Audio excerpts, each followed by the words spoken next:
या इलाही फिर हमें आमिले कुरान कर दे, मुसलमान को नए सिरे से मुसलमान कर दे।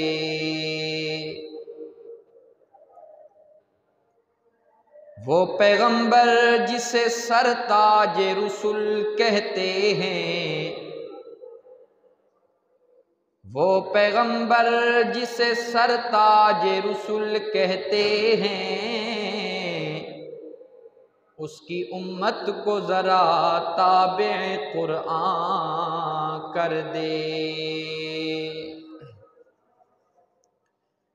जाएगा जब यहाँ से कुछ भी न तेरे पास होगा, 2 गज कफन का टुकड़ा तेरा लिबास होगा। बहार दुनिया है चंद रोजा न चल यहाँ सर उठा उठा कर, बहार दुनिया है चंद रोजा न चल यहाँ सर उठा उठा कर, खुदा ने हजारों नक्शे मिटा दिए हैं बना बना कर। अल्लाहुम्मा सल्ली अला मुहम्मद व अला आलि मुहम्मद कमा सल्लैता अला इब्राहीम व अला आलि इब्राहीम इन्नका हमीदुम मजीद। अल्लाहुम्मा बारिक अला मुहम्मद व अला आलि मुहम्मद कमा बारकता अला इब्राहीम व अला आलि इब्राहीम इन्नका हमीदुम मजीद। अल्लाहुम्मा सल्ली अला रौज़ति मुहम्मदिन फिर रियाज़। अल्लाहुम्मा सल्ली अला तुरबति मुहम्मदिन फित तुराब। अल्लाहुम्मा सल्ली अला बलदि मुहम्मदिन फिल बिलाद। अल्लाहुम्मा सल्ली अला जसदि मुहम्मदिन फिल अजसाद। अल्लाहुम्मा सल्ली अला मुहम्मदिन फी अव्वलि कलामिना। अल्लाहुम्मा सल्ली अला मुहम्मदिन फी औसति कलामिना। अल्लाहुम्मा सल्ली अला मुहम्मदिन फी आखिरि कलामिना। या रब्बी सल्ली व सल्लिम दाइमन अबदा अला हबीबिका खैरिल खल्क़ि कुल्लिहिमी।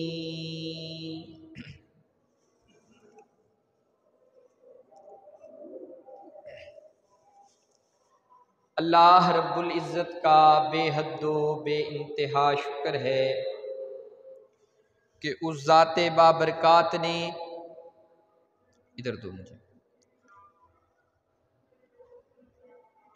कि उस ज़ाते बाबरकात ने आज जुम्मतुल मुबारक के बाबरकत और मुक़द्दस दिन में कुछ देर अपने घर मस्जिद में आकर अपना मुक़द्दस दीन सुनने की तौफ़ीक़ अता फ़रमाई। दुआ है कि अल्लाह पाक हक बात, हक नीयत और हक तरीके से बयान करने और हम सब को उस पर अमल करने की तौफ़ीक़ अता फ़रमाए। अहबाब किराम, आज इंशाअल्लाहुल अज़ीज़ मसाइल ज़कात पर कुरान व हदीस की रोशनी में गुफ्तगू होगी। दुआ है कि अल्लाह पाक हमें उस पर अमल करने की तौफीक अता फरमाए। जिन लोगों ने कलमा पढ़ा है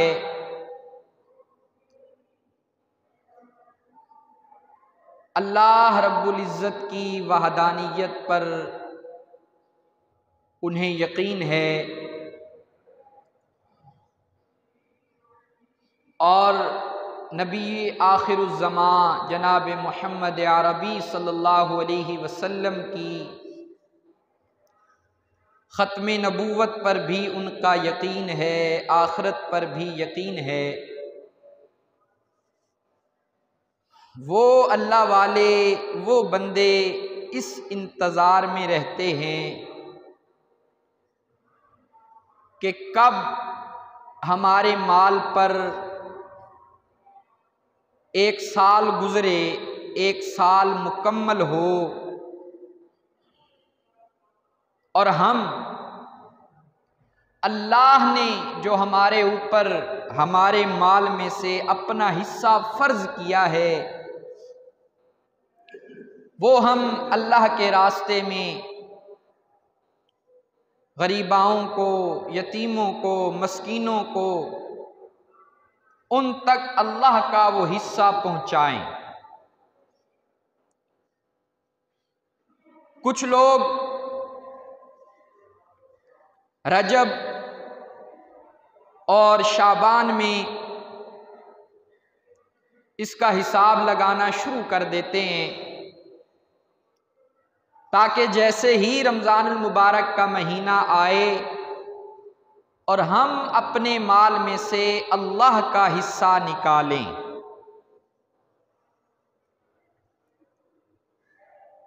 और कुछ लोग ऐसे भी हैं कि पूरे साल में किसी भी वक़्त उनके पास कोई साइल आ गया, कोई सवाली आ गया तो वो उसे खाली नहीं लुटाते, दे देते हैं पूरा साल, लेकिन वो अपना हिसाब किताब एक कॉपी में लिखते रहते हैं और जब पूरा साल उनके माल पर गुजर जाता है तो जब वो अपनी ज़कात का हिसाब लगाते हैं तो पूरे साल में जो उन्होंने अल्लाह के नाम पर दिया उसका हिसाब भी उसी में कटौती हो जाता है। माल के अंदर 40वां हिस्सा ये अल्लाह का हिस्सा है।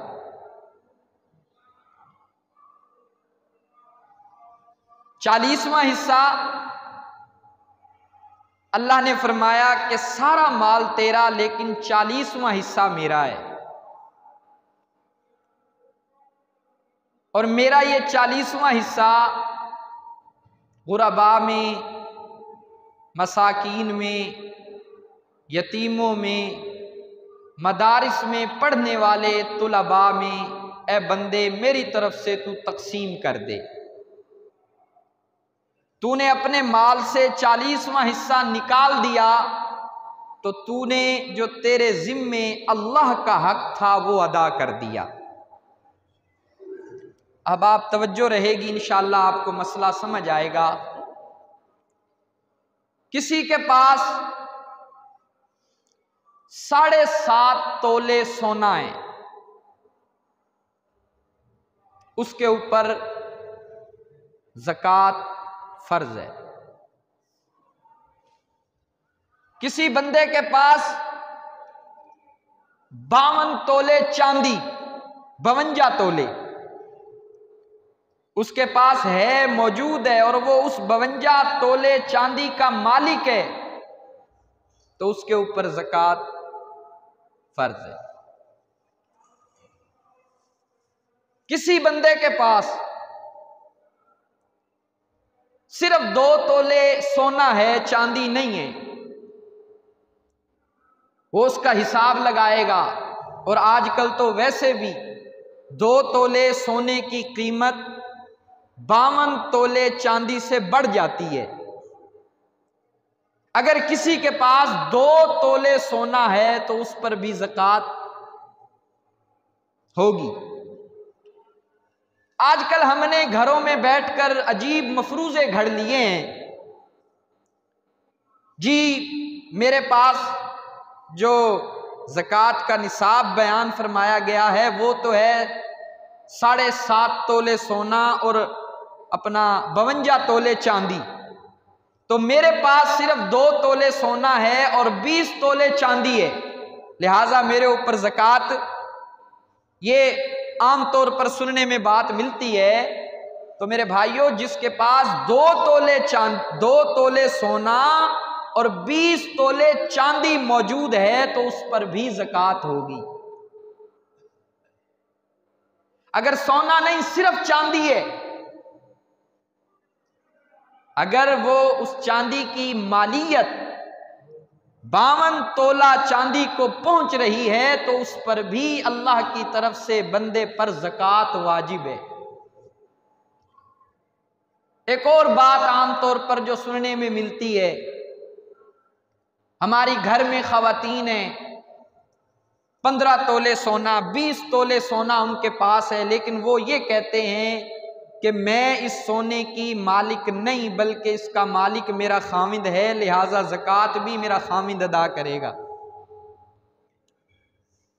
भाई, अगर तो तेरा खामन इस हैसियत में है और उस 20 तोले का मालिक भी तेरा खामंद है, फिर तो ज़कात किसके जिम्मे होगी? थोड़ा सा बोलते रहोगे तो मैं ये समझूंगा कि आपको मसला समझ आ रहा है। तो ज़कात किसके जिम्मे होगी? खामिद के। अगर औरत के हक महर में 10 तोले सोना लिखा है और वो 10 तोले सोना उसके पास मौजूद है और वो औरत उसकी मालिक है, तो फिर ज़कात खामिद के जिम्मे नहीं होगी बल्कि इस औरत को अपने माल में से ज़कात निकालना होगी। कुर्बानी का भी ऐसा ही मसला है। अगर शोहर साहिब हैसियत है, वो अपनी तरफ से कुर्बानी कर रहा है, अगर वो अपनी घरवाली की तरफ से भी कुर्बानी कर दे तो उसकी मेहरबानी है। अगर शोहर साहिब निसाब नहीं, इस हैसियत में नहीं कि वो कुर्बानी दे सके, औरत साहिब निसाब है, साहिब हैसियत है, औरत अपनी भी कुर्बानी दे रही है, अगर वो साथ ये भी नियत करे कि ये कुर्बानी मेरे खामद की तरफ से भी है तो ये उसकी मेहरबानी है। बहरहाल अल्लाह ने माल के ऊपर 40वां हिस्सा अपना रखा है जो हर मुसलमान को देना उस पर फर्ज और वाजिब है। ज़कात इस्लाम का पुल है। क्या है भाई? पुल। और जो भी इस पुल को तोड़ने की कोशिश करेगा तो निजाम खराब होगा। 3 सतून बताए, फरमाया कि नमाज, ईमान और ज़कात ये दीन के क्या हैं? बोलो बोलो, क्या हैं? सतून है, दीन के पिलर हैं। अब आप देखो, ये इमारत है, पिलरों पे खड़ी है। अगर हम एक पिलर निकाल दें तो क्या ये छत अपनी जगह पर कायम रहेगी? अगर हम ज़कात अदा नहीं करेंगे, नमाज नहीं पढ़ेंगे, तो हम समझो ऐसे है कि जैसे दीन के सुतून को गिरा रहे हैं। हदीस पाक है, अस्सलातु इमादुद्दीन, नमाज दीन का सतून है। नमाज अदा नहीं करेंगे, हम दीन के सतून को गिरा रहे हैं। ज़कात दीन का सतून है, ज़कात अदा नहीं करेंगे तो हम दीन के सतून को गिरा रहे हैं। और ज़कात इसी तरह फर्ज है, तवज्जो करना, ज़कात इसी तरह फर्ज है कि जैसे किसी बंदे ने कलमा पढ़ा और कलमा पढ़ने के बाद उसके ऊपर अल्लाह ने 5 वक्त की नमाज को फर्ज कर दिया है। इसी तरह ज़कात फर्ज है, थोड़ा सा फर्क है, मामूली सा। नमाज हर अमीर गरीब पर फर्ज है और ज़कात उस पर फर्ज है कि जिसको अल्लाह ने मालदार बनाया है, साहिब निसाब बनाया है। और जिसके पास माल नहीं, साहिब हैसियत नहीं, गरीब है, उसके ऊपर तो ज़कात भी फर्ज नहीं, हज भी फर्ज नहीं, उम्रा भी फर्ज नहीं। ज़कात इस तरफ हमारी तवज्जो ही नहीं जाती, हम सुस्ती कर जाते हैं। अल्लाह करे कि आज मैं मसला ज़कात आपके दिलों तक उतार सकूं। ज़कात किसका हुक्म है भाई? किसका? अल्लाह का। माल किसने दिया है? अल्लाह ने। और यह भी अल्लाह ने कितना करम किया है कि यह हुक्म उस बंदे पर लागू किया कि जो ज़कात दे सकता है, उस पर नहीं किया कि जिस बेचारे की दाल रोटी ही बड़ी मुश्किल से चलती है। अल्लाह ने, कितना शफीक अल्लाह है, हम गौर व फिक्र करें फिर हमें समझ आती है। ज़कात उस बंदे पर फर्ज है जो साहिब हैसियत है, दे सकता है। और फिर आगे बड़ी प्यारी बात फरमाई, फरमाया ए बंदे, जब तू 40वां हिस्सा मेरा हिस्सा मुझे दे देगा, अब इत्मीनान रख, तसल्ली रख, जो तेरा बाकी माल है वो मैंने महफूज कर दिया। अगर तू मेरा हिस्सा मुझे नहीं देगा तो फिर जो तेरा बकिया माल है वो मैं अल्लाह कादिर हूं, वो तेरा चोरी भी हो सकता है, डूब भी सकता है। ज़कात फर्ज है और अल्लाह के रास्ते में देनी है। मेरी ख्वाहिश, आपकी ख्वाहिश कि हमारा गवर्नर से राब्ता हो जाए, वजीर आजम से हमारी काल मिल जाए, किसी बड़े बंदे से हमारा राब्ता हो जाए, हमारी गुफ्तो शुनीद हो जाए।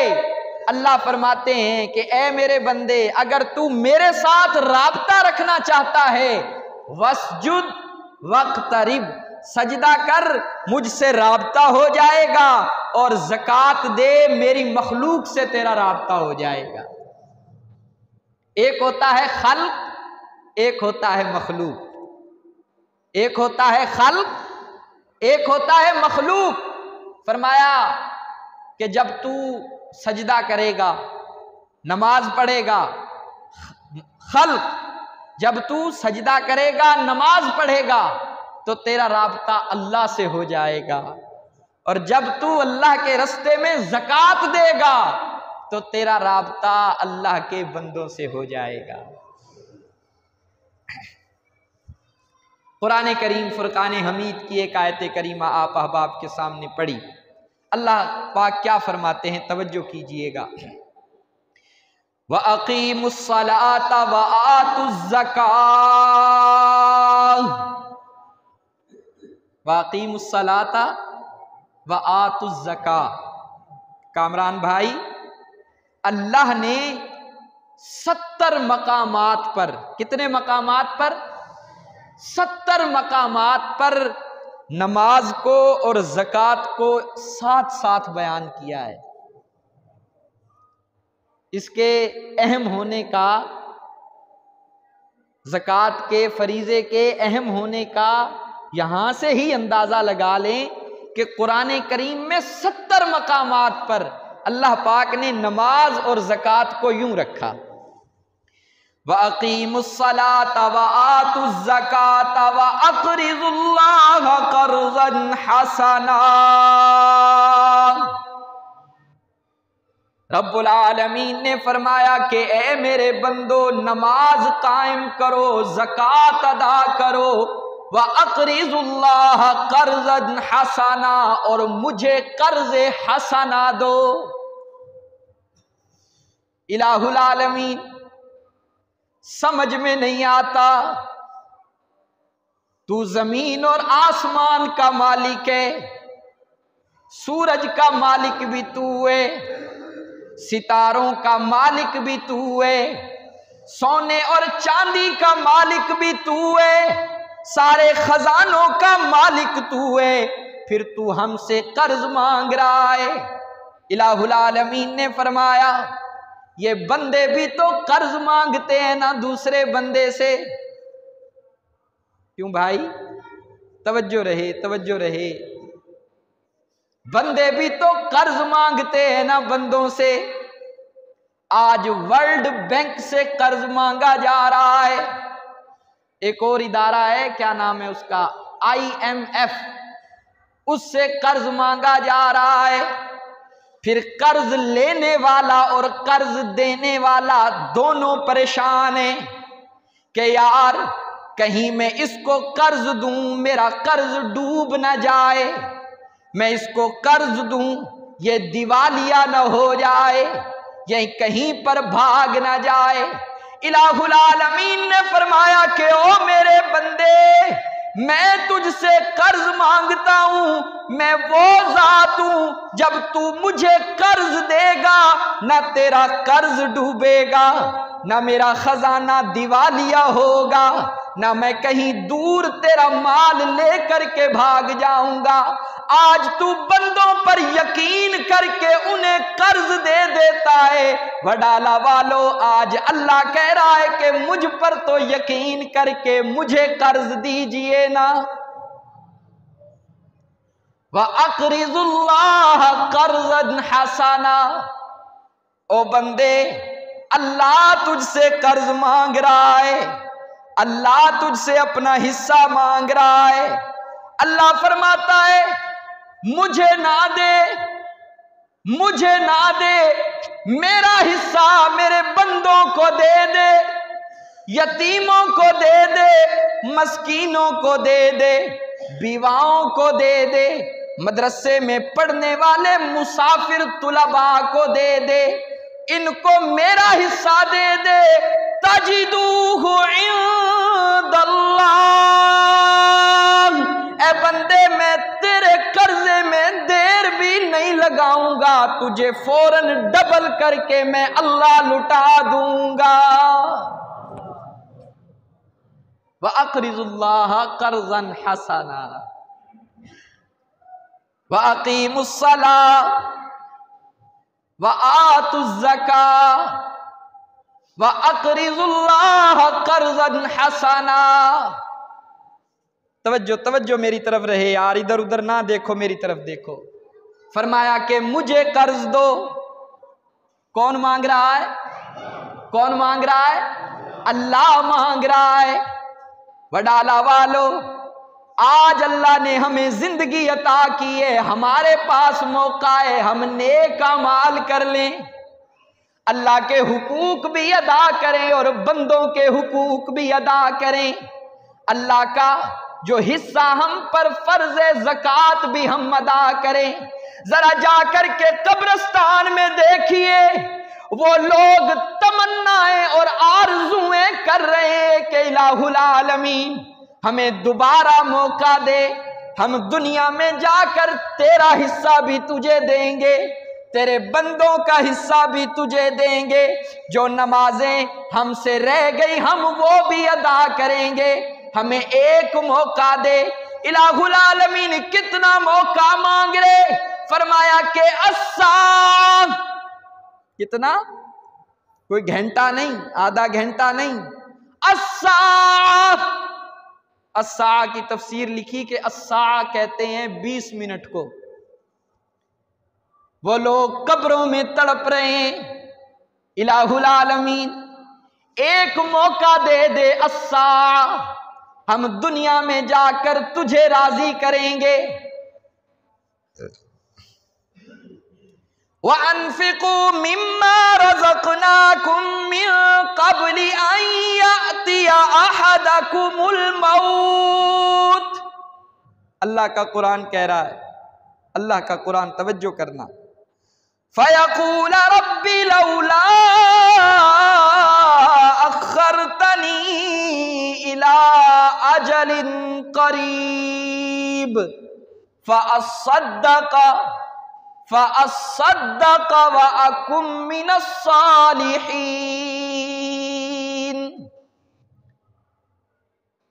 जब बंदे की रूह निकलती है, जब बंदे की रूह निकलती है तो सबसे पहले रूह कहां से निकलती है भाई जी? कहां से? अंगूठे से। कहां से निकलती है? अंगूठे से। और सबसे आखिर में बंदे की रूह कहां से निकलती है जी? नहीं नहीं, गले से नहीं, नाक से निकलती है। सबसे आखिर में बंदे की रूह कहां से निकलती है? नाक से। और जब नाक से रूह निकल जाती है, आपने देखा होगा कि नाक टेढ़ा हो जाता है, ऐसे है। अल्लाह अकबर। अल्लाह का कुरान क्या कह रहा है, तवज्जो करना। व अनफिकू मिम्मा रज़क़नाकुम मिन क़ब्लि अन यातिया अहदकुमुल मौत। जो बंदे दुनिया से चले गए, कब्रों में पहुंच गए, वो अल्लाह से एक तमन्ना कर रहे हैं, एक आरजू कर रहे हैं, इलाहुल आलमीन एक मोहलत दे दे, एक मौका दे दे, दुनिया में जा करके तुझे मनाएंगे। अब बंदे की मौत का वक़्त आया। सबसे पहले रूह उसके पांव के अंगूठे से निकली, फिर उसकी पिंडली से निकली, फिर उसकी रान से निकली, फिर उसके पेट से निकली। अब ये रूह सीने से निकल रही है, अब गले से निकल रही है, अब आंखों से निकल रही है, अब आखिरी वक्त आ गया, अब नाक के नथनों से रूह निकल गई। जब नाक से रूह निकली, वडाला वालों, ये बंदा यूं करके आंखें खोल के रूह को जाता देख रहा है और हसरत से कह रहा है कि है रूह, 70 साल तेरे साथ मेरी यारी रही है, आज तू भी मुझे छोड़ कर जा रही है। जो अल्लाह का नेक बंदा होता है, रूह पुकार करके उसे कहती है कि ए बंदे गम ना कर, आज मैं तुझे छोड़ कर जा रही हूं, जन्नत में दोबारा तेरी मेरी मुलाकात हो जाएगी। इंसान की रूह निकली, नाक से निकल गई, अब रूह जा रही है, बंदे की आंखें खुली हैं, ये आंखें खोल के यूं रूह को जाता देख रहा है। अल्लाह के हबीब का मुबारक फरमान है, इसीलिए कि जब बंदे की रूह निकल जाए उसकी आंखें बंद कर दिया करो। क्यों भाई करते हैं हम आंखें बंद? अल्लाह के हबीब ने फरमाया कि जब बंदे की रूह निकल जाए तो उसकी आंखें बंद कर दिया करो। और उसके पांव के दोनों अंगूठे, हम पांव के दोनों अंगूठे भी बांधते हैं, आंखें भी बंद करते हैं, लेकिन अपनी मौत को भूल जाते हैं। तवज्जो करना, अल्लाह क्या कहते हैं, फरमाया कि ये बंदा, इसकी रूह निकल गई, कब्र में पहुंच गया, अब तमन्ना कर रहा है, आरजू कर रहा है, इलाहुल आलमीन ये बंदा क्या कह रहा है, क्या मांग रहा है। अल्लाह का कुरान कहता है कि फ़अस्सद्दक़ व अकुम मिनस्सालिहीन। पहली तमन्ना फ़अस्सद्दक़, इलाहुल आलमीन मुझे एक दफा दुनिया में भेज, मैं जाकर के ज़कात अदा करूंगा, जो नमाजें मेरी रह गई वो भी अदा करूंगा, जो हुकूक तेरे रह गए वो भी अदा करूंगा, जो हुकूक बंदे के रह गए वो भी अदा करूंगा। दूसरी तमन्ना फ़अकुम मिनस्सालिहीन, और जो वक़्त बच जाएगा वो मैं तेरे नेक बंदों की सोहबत में बैठकर गुजार दूंगा।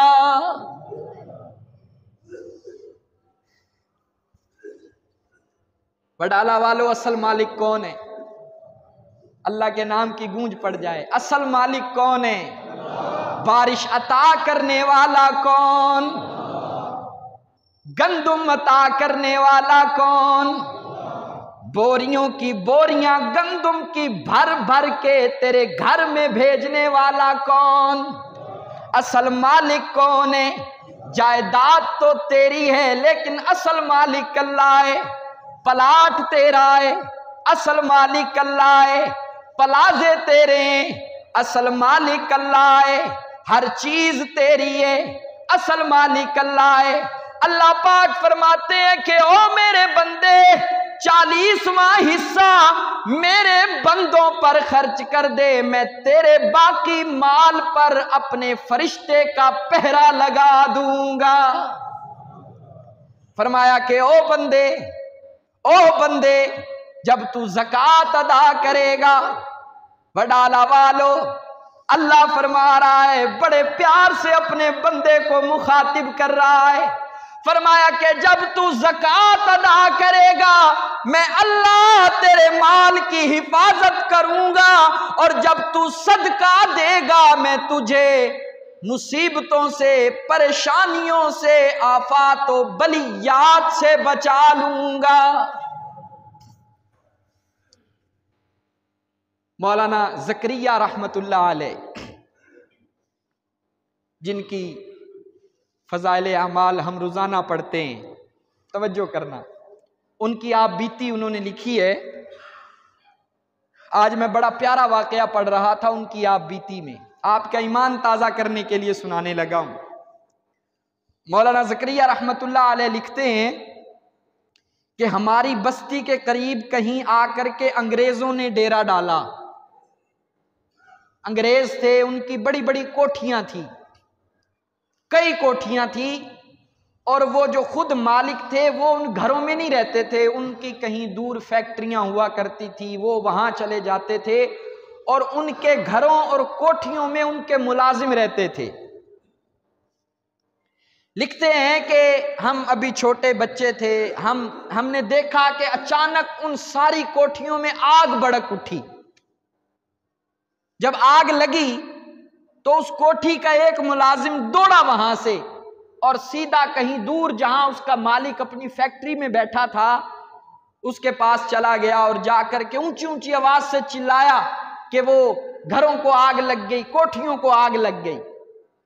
तवज्जो करना, अब जब ये मालिक के पास दफ्तर में पहुंचा तो वो मालिक कागज कलम के साथ कुछ लिख रहा है, नौकर चिल्ला रहा है, शोर डाल रहा है, चीखें मार रहा है कि आपका घर जल गया, कोठी जल गई, तबाह बर्बाद हो गया। अंग्रेज है सामने उसका मालिक, लेकिन वो अपने लिखने में मगन है, उसने यूं आंख भी नहीं उठाई। अब इस मुलाजिम ने जाकर के उसे हिलाया, कहा कि मैं चीख रहा हूं, चिल्ला रहा हूं, हर जगह आग लग गई, लोगों के घर जल गए, आप टस से मस ही नहीं हो रहे। पर डाला वालों, हम तो मुसलमान हैं, कलमा गो हैं। एक अंग्रेज ने क्या कहा, उसने यूं सर उठाया और अपने मुलाजिम से कहा कि मैंने पढ़ रखा है कि जो बंदा ज़कात देता है अल्लाह उसके माल की हिफाजत खुद करता है। मैं अंग्रेज हूं लेकिन मैं मुसलमानों के तरीके पर ज़कात देता हूं और मुझे यकीन है कि सब के घर जल जाएंगे लेकिन मेरा घर नहीं जलेगा। मौलाना ज़करिया रहमतुल्लाह अलैह अपनी आप बीती में लिखते हैं कि वो मुलाजिम व नौकर जब वापस आया और देखा सारी कोठियां जल गई, वो अंग्रेज जो मुसलमानों के तरीके के मुताबिक ज़कात देता था उसकी कोठी को आग ने छुआ भी नहीं। इसीलिए नहीं अल्लाह फरमा रहे कि ज़कात आप दो, अल्लाह फरिश्ता मुकर्रर कर देगा आपके माल की हिफाजत के लिए। सदका आप दो, अल्लाह परेशानियों से मुसीबतों से आपको बचा लेगा। एक और बात अल्लाह का कुरान कहता है, ये अल्लाह का कुरान है मेरे हाथ में, तवज्जो करना, एक और आपको सुनाने लगा हूं, इंशाअल्लाह आपका ईमान ताज़ा होगा। ये अल्लाह का कुरान है, 10वां पारा सूरह तौबा। अल्लाह पाक क्या कह रहे हैं, तवज्जो करना। वल्लज़ीना यकनिज़ूना ज़हब वल फ़िज़्ज़ा वला युनफ़िक़ूनहा फ़ी सबीलिल्लाह फ़बश्शिरहुम बिअज़ाबिन अलीम यौम युहमा अलैहा फ़ी नारि जहन्नम फ़तुक्वा बिहा जिबाहुहुम व जुनूबुहुम वज़ुहूरुहुम हाज़ा मा कनज़्तुम लिअन्फुसिकुम फ़ज़ूक़ू मा कुन्तुम तकनिज़ून। वडाला वालों, ये अल्लाह का कुरान है और हम जितने लोग यहाँ बैठे हैं, हमारा ये ईमान है कि इसका कोई हरफ गलत नहीं हो सकता, इसका कोई हरफ गलत नहीं हो सकता। अगर आपका भी यही ईमान है कि इसका कोई हरफ गलत नहीं हो सकता, तो फिर सुनिएगा अल्लाह का कुरान हमें क्या कह रहा है। वल्लज़ीना यकनिज़ूना अज़्ज़हब वल फ़िज़्ज़ा, इलाहुल आलमीन ने फरमाया कि जिनके पास सोना है और चांदी है लेकिन वो ज़कात नहीं देते, ज़कात नहीं देते, अल्लाह का कुरान कह रहा है कि उन्हें खुशखबरी सुना दो। इलाहुल आलमीन कैसी खुशखबरी? फरमाया कि अज़ाबुन अलीम, दर्दनाक अज़ाब की, और अज़ाबुन अलीम ऐसा अज़ाब है कि अल्लाह की जहन्नुम भी इससे पनाह मांगती है। आगे चलिए,